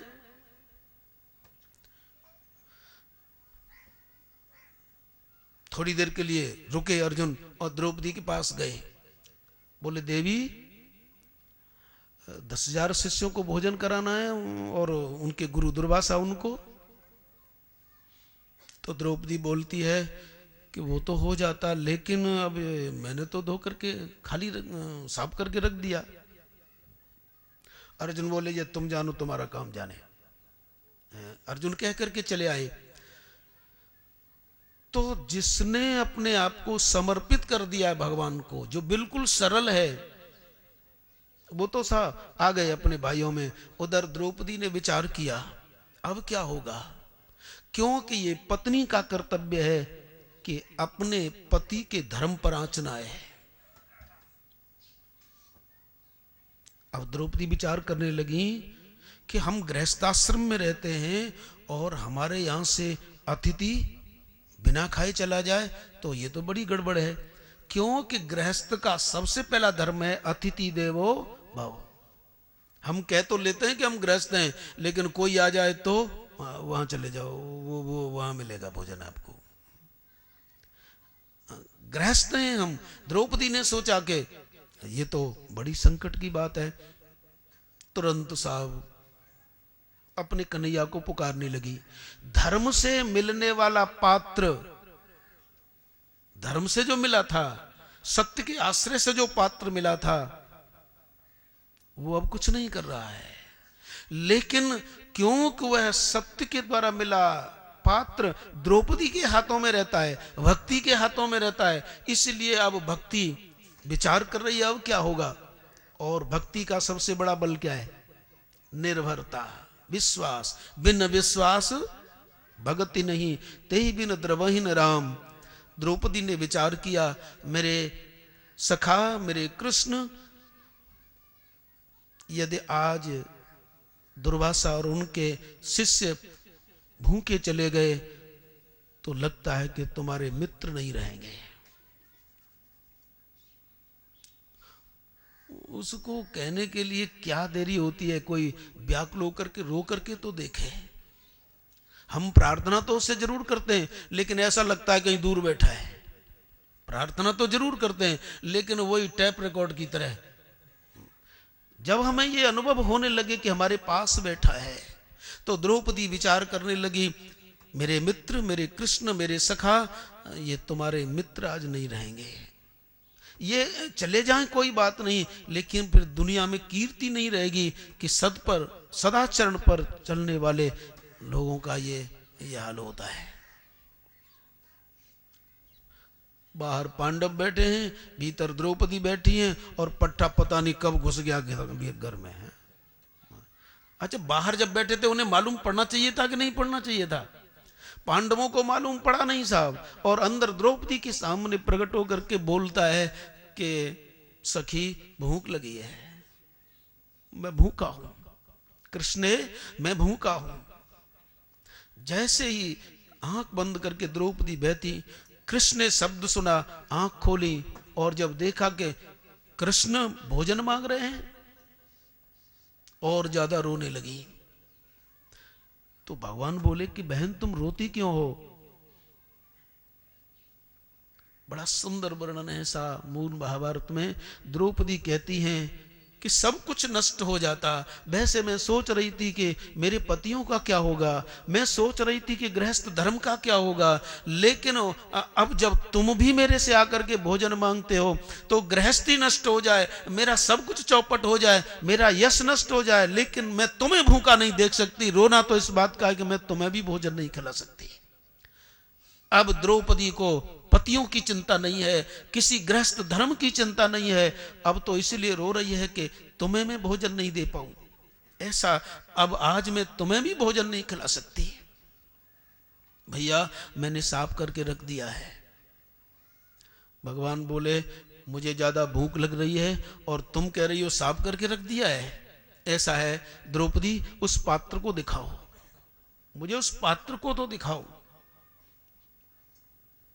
द्रौपदी को पता था कि मैंने साफ करके रखा है। लो, आप सोच रहे होगे ये तो द्रौपदी ने वह पात्र, धर्म से मिले पात्र को द्रौपदी ने पकड़ा, मैंने धो करके रख दिया है। धर्म से मिले पात्र को, साधन भक्ति द्रौपदी ने पकड़ा है और परमात्मा को समर्पित कर दिया है। परमात्मा ने जैसे ही उस पात्र को देखा,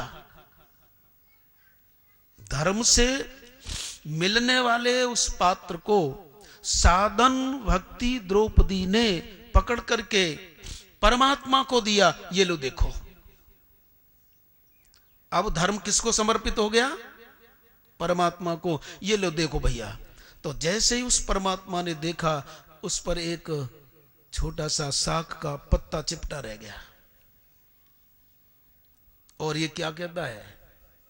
मैं तो सोचता था कि मेरी बहन अच्छा चौका वासन करती है और इसमें तो ये लगा है। द्रौपदी सोच रही थी कि मैंने तो इतना साफ करके रखा, लेकिन अब भी। बोले तुम क्या कहते हो भैया? बोले देखो ना कैसी सफाई करती हो तुम, इसमें तो एक साग का पत्ता लगा है। अरे मेरे लिए यही काफी है।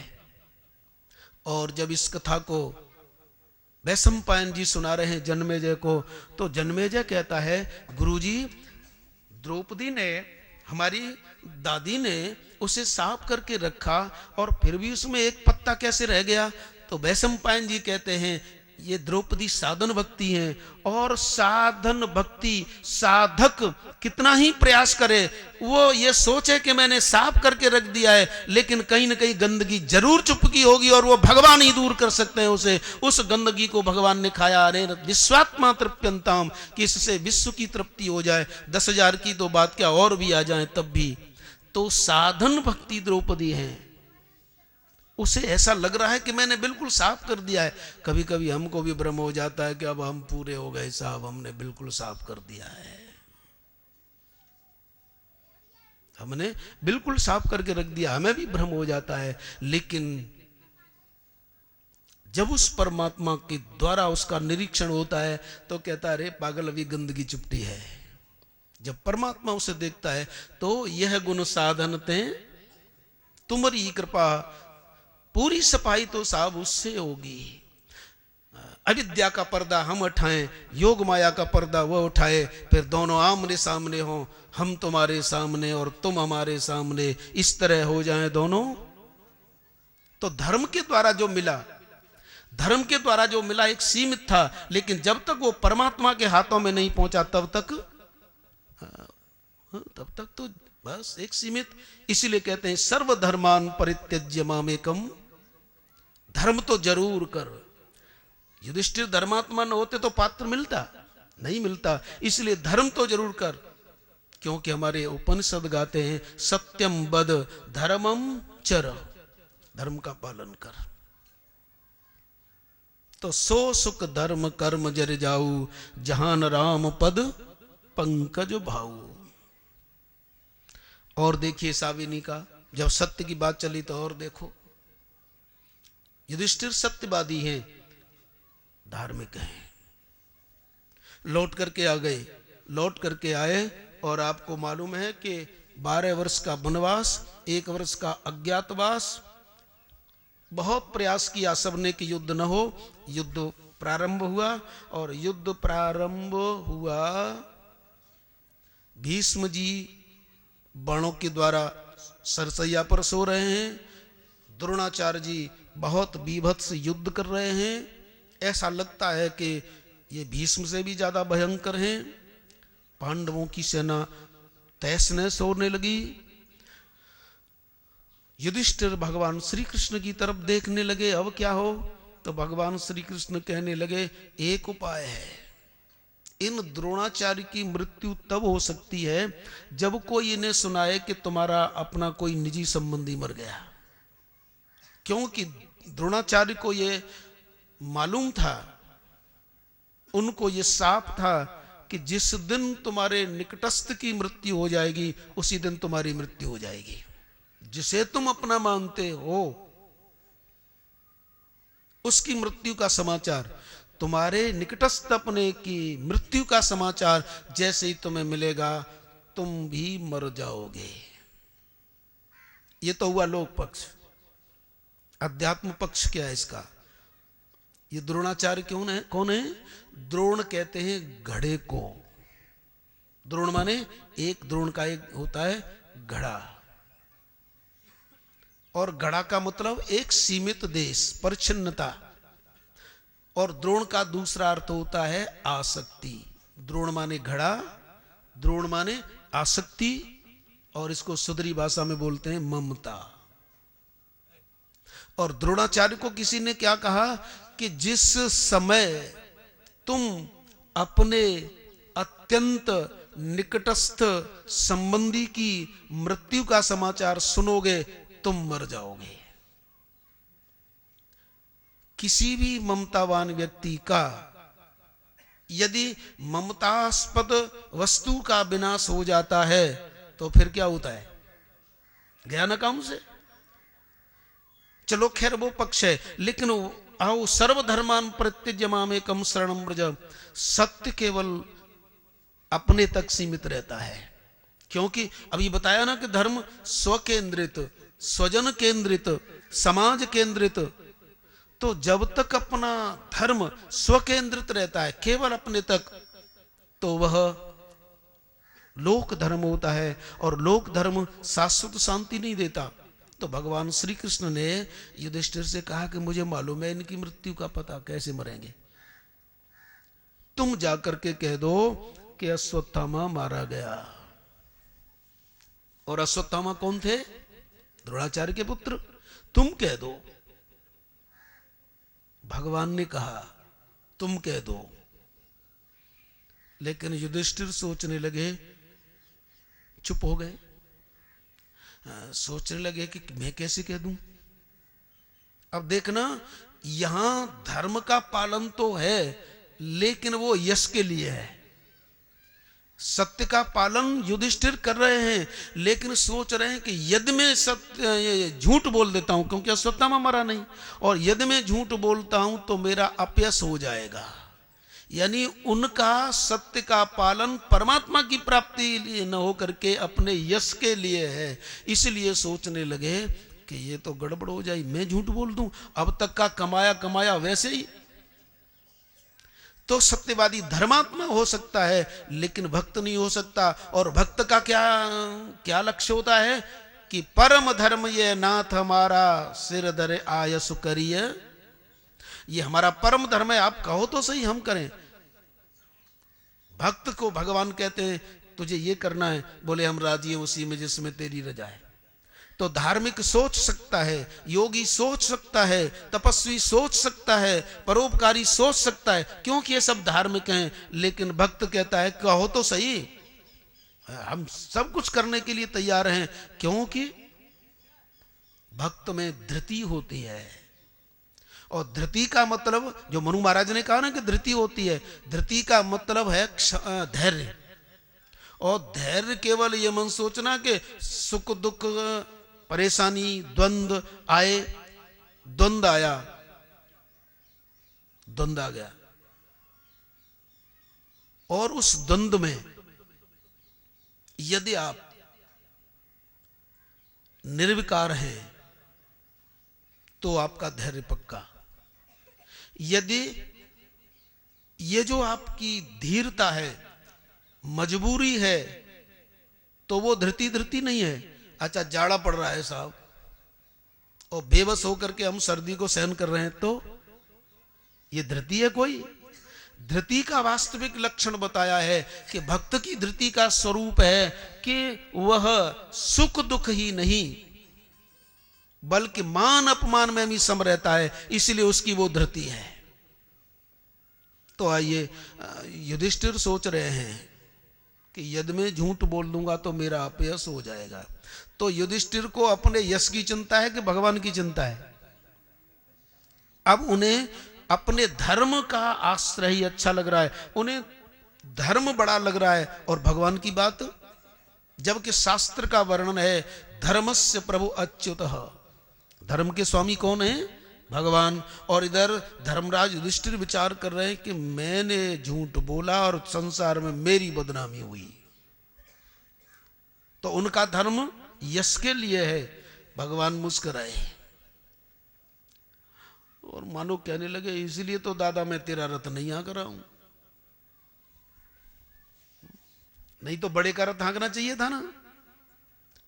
यदा यदा ही धर्मस्य ग्लानिर्भवति भारत, बोले जब जब धर्म की हानि होती है मैं आता हूं। तो धर्म के लिए आते हैं तो नौकरी धर्म की करनी चाहिए कि भक्त की? धर्म की नौकरी करनी चाहिए। तो धर्मराज युधिष्ठिर का रथ हाँकना चाहिए। और रथ किसका हाँक रहे हैं? अर्जुन का। अर्जुन कौन है? भक्त।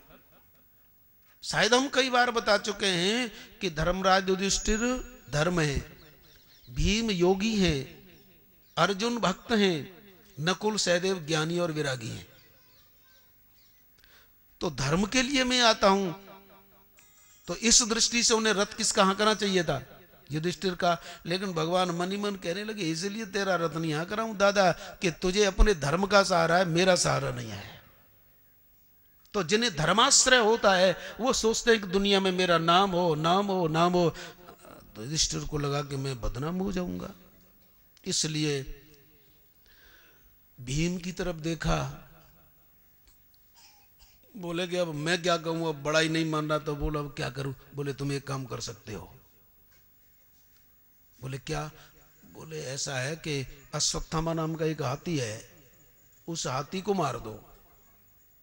कौरवों की सेना में एक अश्वत्थामा नाम का हाथी है, उसे मार दो। भीम उसे मार दो। बोले मार दूंगा। बोले फिर क्या? बोले दादा युधिष्ठिर ऐसा है, उनकी सेना में जो अश्वत्थामा नाम का हाथी है उसे भैया भीम मार देंगे, फिर तुम जाकर के गुरुजी से कह देना अश्वत्थामा हतः। बोले फिर भी तो अब ये है तो कपट। तो बोले ऐसा करते हैं कि अश्वत्थामा हतः तुम कह देना, फिर ये भी बोलने ना बाद में कि नरोवा कुंजरो, ये मालूम नहीं कि मनुष्य के हाथी, तो नरोवा कुंजरो कहोगे तो हम शंख बजा देंगे, इसको द्रोणाचार्य सुनेंगे नहीं, अगली बात सुनेंगे और काम हो जाएगा। तो बोले हाँ ये कर सकता हूं। तो यहां वर्णन करते हुए व्यास जी कहते हैं कि धर्मराज युधिष्ठिर को अपने सत्य का भरोसा है, अपने सत्य धर्म का भरोसा है, लेकिन भगवान का भरोसा नहीं है। उन्हें अपने धर्म का भरोसा है, लेकिन धर्म के भी स्वामी जो भगवान है उनका भरोसा नहीं है।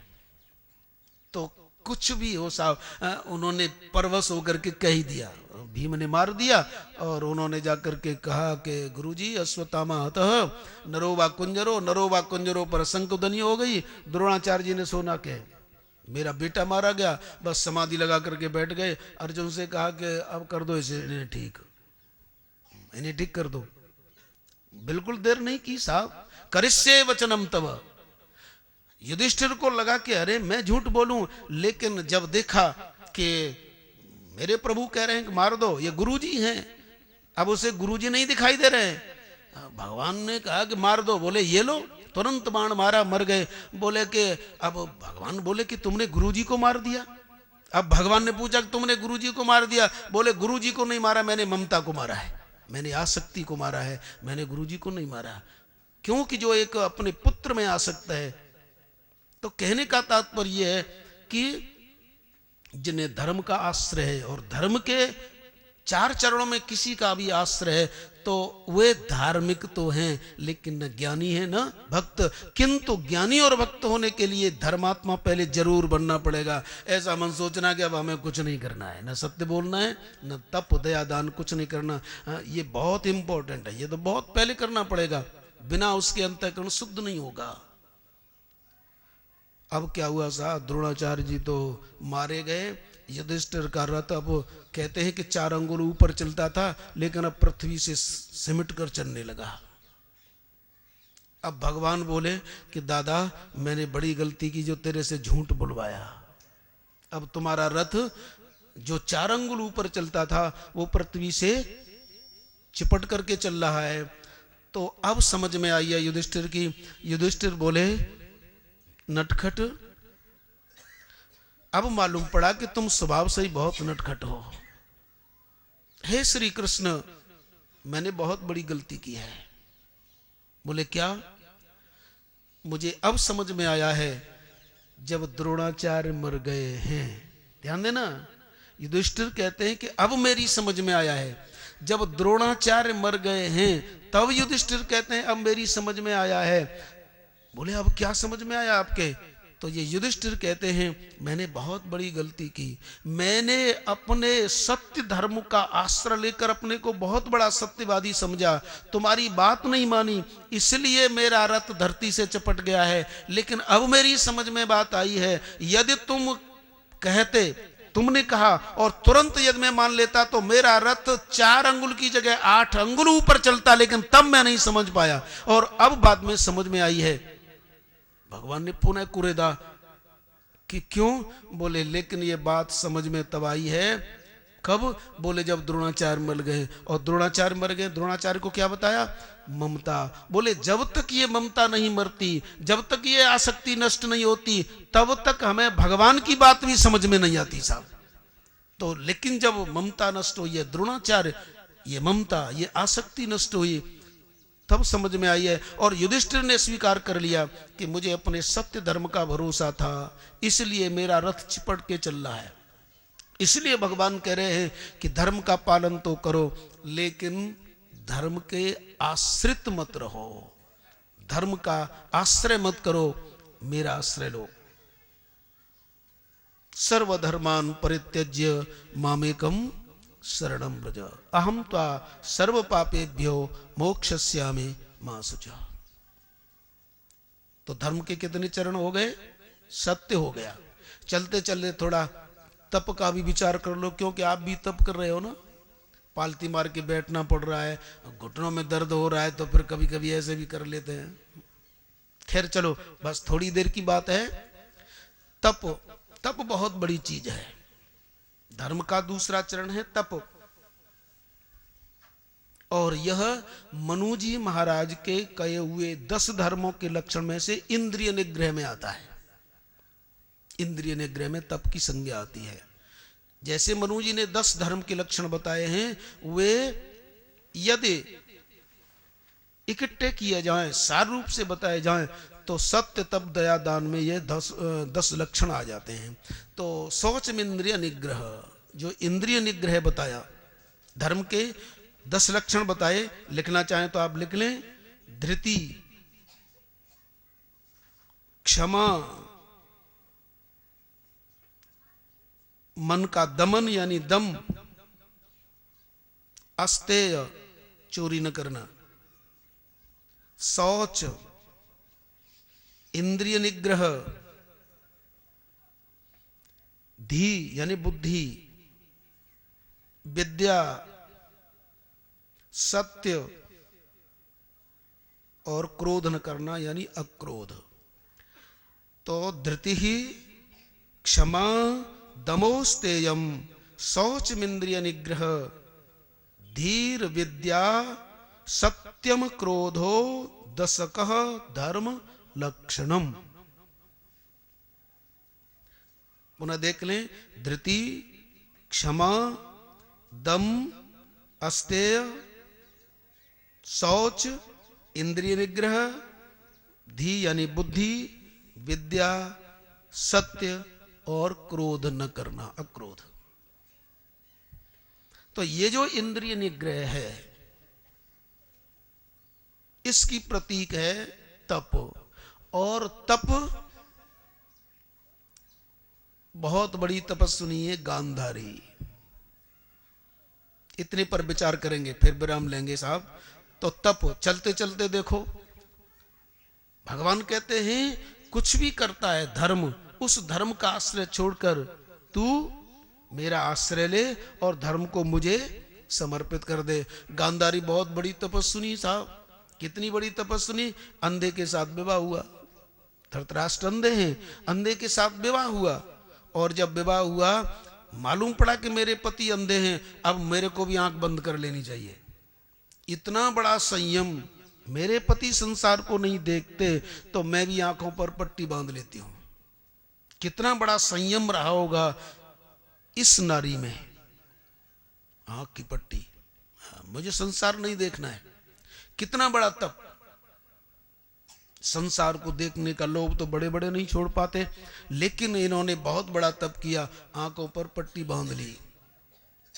महाभारत का युद्ध हुआ, अधिकांश कौरव मारे गए, अकेला दुर्योधन रह गया। आया इनके पास, मैया आशीर्वाद दो कि मैं विजयी हूं। अच्छा तू कहता है तो मेरे पास नंगा होकर आ। नंगा होकर के आ रहा था, बीच में भगवान मिल गए। बच्चू कहां जा रहे हो? बोले मैया से मिलने। बोले अभी छोटे हो गया, माँ के पास जा रहे हो, छोटे होते तो कोई बात नहीं, नंगे होकर जा रहे हो, ये ठीक नहीं है। तो साहब जांगिया पहन करके गया, जांगिया पहन करके गया। लो मैया मैं आ गया। अच्छा बेटा आ गए तुम। आंखों की पट्टी खोली और जब देखा कि सारा शरीर नंगा है, जांगिया पहने हैं, बोले तेरा सारा शरीर तो वज्र का हो गया, लेकिन जितनी जगह ये तू जांगिया पहने है ये सब कच्ची जगह है, यहां से ही अब तू कमजोर। मैया ये क्या हुआ? बोले अब क्या करूं, मेरे नेत्रों में इतना तेज आया कि उस तेज के कारण, इतने दिन तपस्या के कारण, मैंने संसार को नहीं देखा, तो इस बड़ी तपस्या के कारण तेरा सारा शरीर वज्र का हो गया, लेकिन जितनी जगह तेने ढक रखी है वो कमजोर हो गई। मुझे ये बता कि तेने मेरी बात क्यों नहीं मानी? कोई मिला तुझे? बोले कि हाँ वो वासुदेव श्री कृष्ण मिल गए थे। तो ऐसा है, तू उन्हें भेज मेरे पास। अब जो कुछ हो गया वो हो गया, लेकिन उन्हें भेज। दुर्योधन ने निवेदन किया कि आपको माताजी बुला रही हैं। गए साहब, दुर्योधन भी साथ में है। जाकर के भगवान ने गांधारी को प्रणाम किया, मैया प्रणाम। गांधारी ने दुर्योधन को देखने के लिए पट्टी खोली और तुरंत पट्टी बांध ली। और जब भगवान गए तो अब पट्टी बंधी है। मैया प्रणाम। गांधारी बोली, श्री कृष्ण तुमने इतना भी नहीं होने दिया। मैं चाहती थी कि अपने इन खुले नेत्रों से पुत्र को देखूं और अपने संयम के कारण इन नेत्रों में जो तेज आया था उससे उसे वज्रदेह बना दूं, और तुम ये भी सहन नहीं कर पाए। तुम्हें मालूम कि मैं कि कितने दिनों की मेरी तपस्या, और मुझे अपना व्रत तोड़ना पड़ा। ये इंद्रिय नेत्र जिसको मैंने संयमित किया था, ये ठीक नहीं किया तुमने। भगवान बोले, मैया एक बात कहूं, आज जो तुमने पट्टी खोली है अपने बेटे के लिए खोली, और आश्चर्य की तो बात यह है कि अपनी आंखों की पट्टी तुमने अपने बेटे को देखने के लिए तो खोली, और मैं सामने खड़ा हूं। मैं कौन हूं? मैं परमात्मा हूं। क्या तेरा तप है मां कि तू अपने तप का प्रयोग केवल लोक के लिए कर रही है?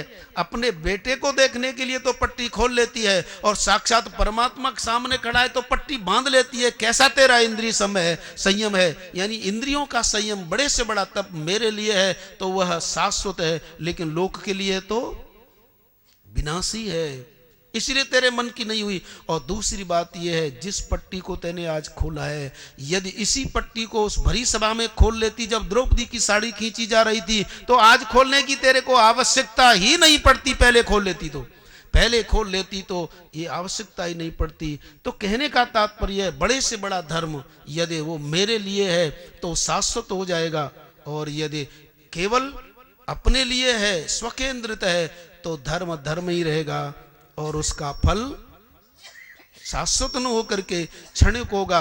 इसलिए कह रहे हैं कि धर्म का पालन करने वाला, सत्य का पालन करने वाला धार्मिक हो सकता है, तप का पालन करने वाला धार्मिक हो सकता है, दया करने वाला धार्मिक हो सकता है, परोपकार करने वाला धार्मिक हो सकता है, लेकिन शाश्वत सुख प्राप्त करने के लिए दो ही रास्ते हैं, एक ज्ञान और भक्ति। इसलिए ज्ञानी और भक्त यदि होना है तो मामेकम शरणम व्रज, मेरी शरण में आ। संपूर्ण धर्मों का आश्रय छोड़कर मेरी शरण में आ। मनु महाराज 10 लक्षण करते हैं धर्म के, और हमारे मानस में तुलसीदास जी 32 लक्षण बताते हैं धर्म के।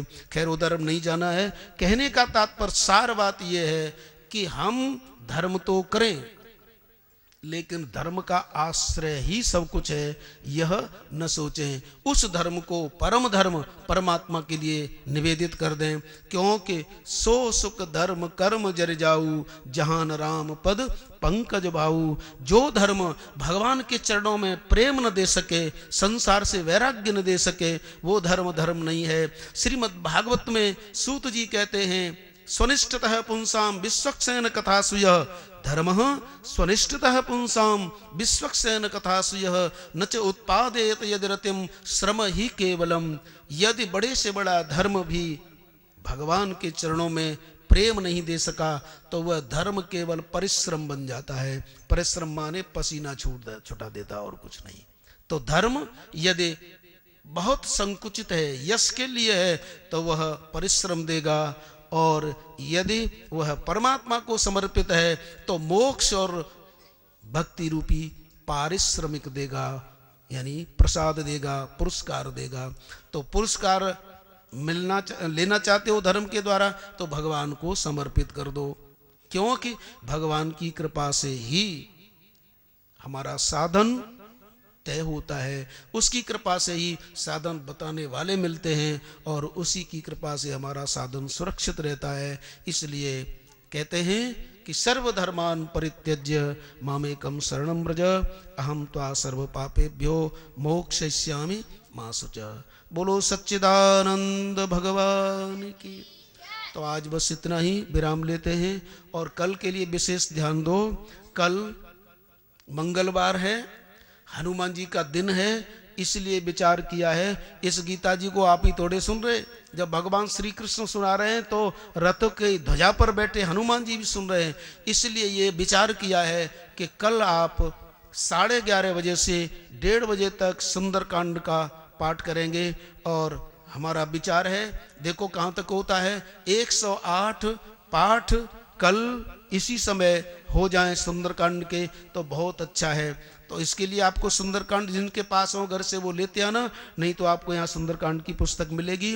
और जहाँ तक है कल संगीत से सुंदरकांड का पाठ होगा, हमने ओमवीर जी से ये कह दिया है, तो वो कल सुंदरकांड का पाठ आप सस्वर करेंगे और हनुमान जी महाराज से निवेदन करेंगे कि भगवान श्री कृष्ण गीता कहते हैं तो तुम गीता सुनते हो, अब हम तुम्हें सुंदरकांड का पाठ सुना रहे हैं तो सुंदरकांड का पाठ भी सुनने के लिए आ जाओ।